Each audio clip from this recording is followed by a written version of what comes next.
Gulistan news Dogri खबरां दिक्खने वाले सारे दर्शकें गी मेरी संजीव प्राशर वाले पासे दर्शकों प्यार भरे नमस्कार। गल करचै ते जियां कि कल LG मनोज सिन्हा साहब गवर्नर होंदा कल दौरा है डिस्ट्रिक्ट रियासी दे पौनी इलाके विच, जिथे कि कल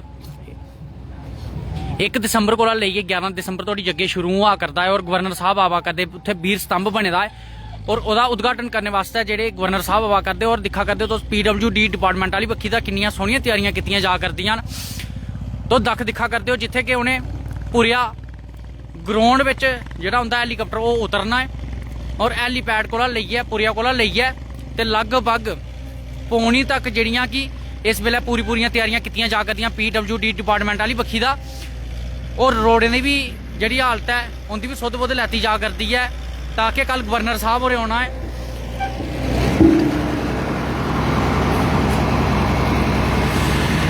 जियां कि साढ़े सूत्रें के हवाले थमां जिहड़ी असेंगी खबर मिली दी है कि कल LG मनोज सिन्हा साहब हुंदा जिला रियासी का पौनी इलाके में जिहड़ा दौरा है और तुस दिखा करदे हो लगातार अपनी स्क्रीन उपर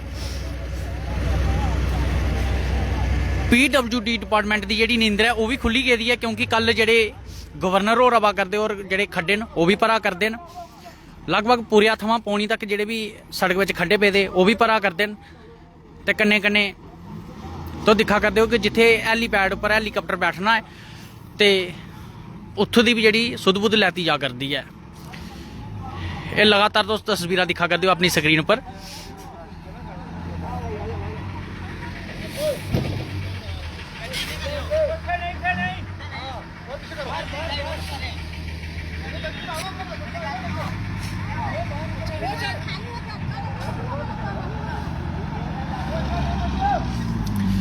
लगातार PWD डिपार्टमेंट वाली बक्खी का काम चलता होया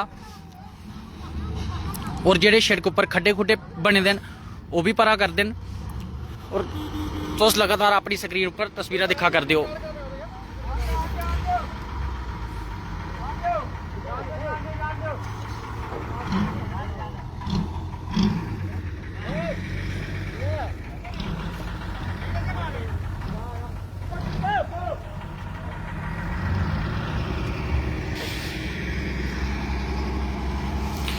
PWD डिपार्टमेंट वाली बक्खी का काम बड़ा जोरे शोरे पर किया जा करता है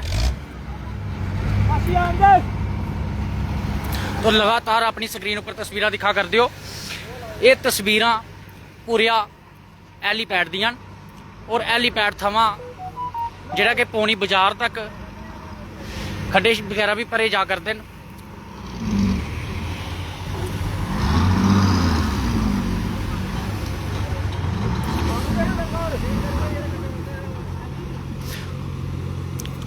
और अस भी सोचने कि लगातार जिहड़े अफसर न दौरा करते रौन VIP मूवमेंट होंदी रवे तो उहदे कन्ने कन्ने जिहड़े कि खड्डे शड्डे भरोंदे रौंदे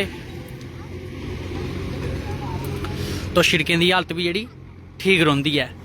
लगातार तुस अपनी स्क्रीन पर तस्वीरें दिखा करदे हो। मिगी ते मेरे कैमरामैन होरें गी दिओ इजाजत। नमस्कार। दिखदे रहो गुलिस्तान न्यूज़ डोगरी।